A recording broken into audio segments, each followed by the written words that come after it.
अरे भाग्यवान, मेरे जूते कहाँ रखे हैं? मुझे बाहर जाने में देर हो रही है। तभी मालती कमरे में आती है। ये रहे आपकी जूते। मैं इन्हें साफ करने के लिए ले गई थी।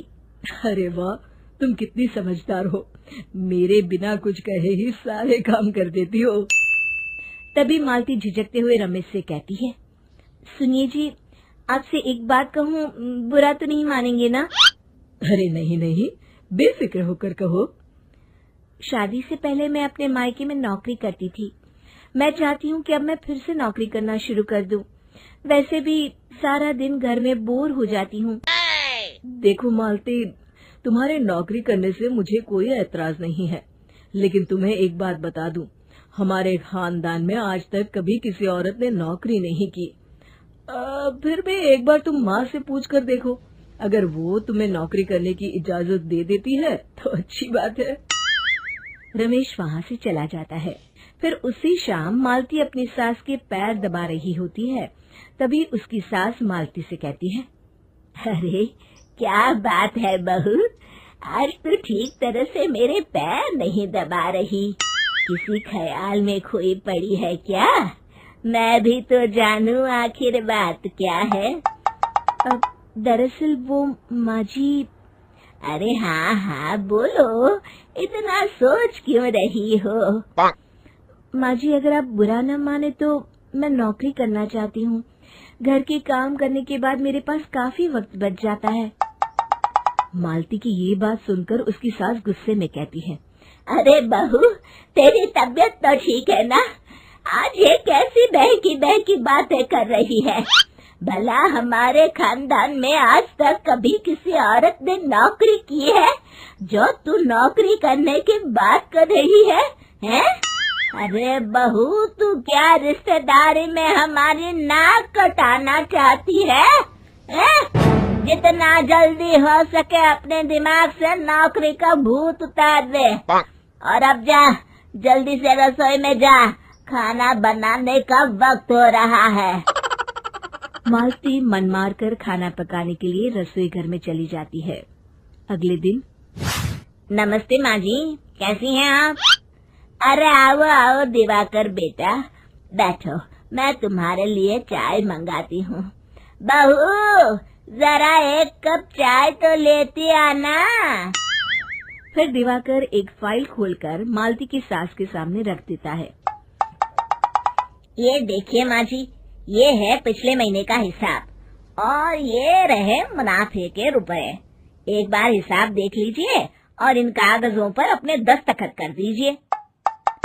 अरे दिवाकर बेटा, मैंने भला आज तक कभी तेरा हिसाब देखा है जो अब देखूंगी?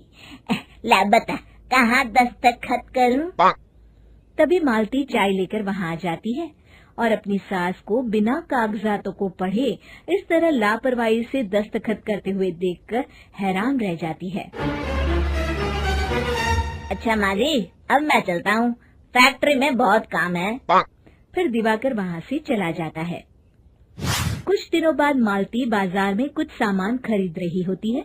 तभी एक बूढ़ा आदमी उसे आवाज देता है, अरे मालती बेटी, कैसी हो?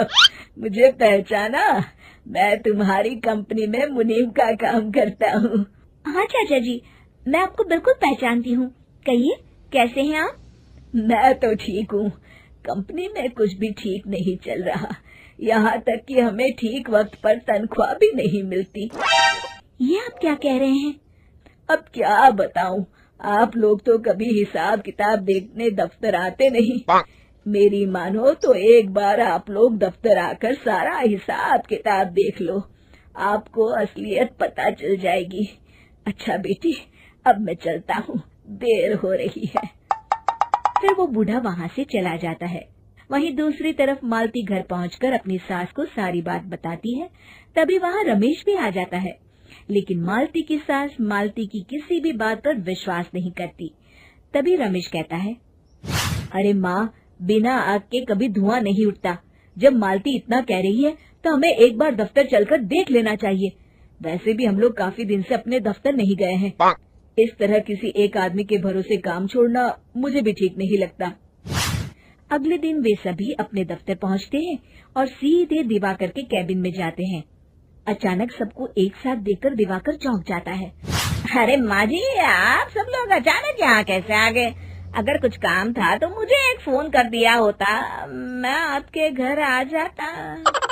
तभी मालती की सास कहती है, अरे दिवाकर बेटा, आज मैं हिसाब देखने दफ्तर आई हूँ, जरा मुझे पिछले 6 महीनों का हिसाब दिखाना तो बेटा। दिवाकर घबराते हुए हिसाब की फाइल मालती की सास को देता है।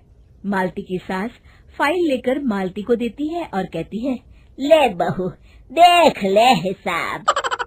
मालती फाइल को बड़े गौर से देखती है और अगले ही पल उसे सारी गड़बड़ी समझ में आ जाती है। वो अपनी सास से कहती है, माँ जी, मुनीम चाचा बिल्कुल सही कह रहे थे। हमारी कंपनी में पिछले 6 महीनों में जितना मुनाफा हुआ है, हमें उसका आधा पैसा भी नहीं मिला। यूँ समझ लीजिए कि 1 रुपये में सिर्फ चवन्नी ही हमारे हाथों में आई है। मालती की बातें सुनकर मालती की सास गुस्से से दिवाकर को पूछती है, क्यों दिवाकर, मेरी बहू जो कह रही है वो सच है? दिवाकर समझ जाता है आज उसका भांडा फूट चुका है।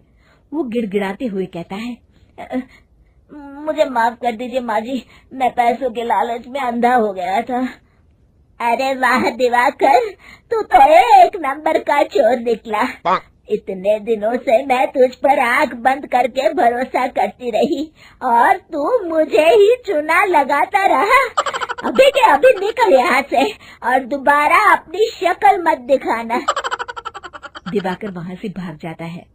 मालती की सास मालती को शाबाशी देते हुए कहती है, बहू, आज मैं समझ गई कि पढ़ाई लिखाई हमारी जिंदगी में कितनी जरूरी है। मैं बहुत किस्मत वाली हूँ जो मुझे तुझ जैसी बहू मिली है। शिक्षा, पढ़ाई लिखाई का इस्तेमाल सही जगह करके हम दुनिया में बहुत कुछ बदल सकते हैं।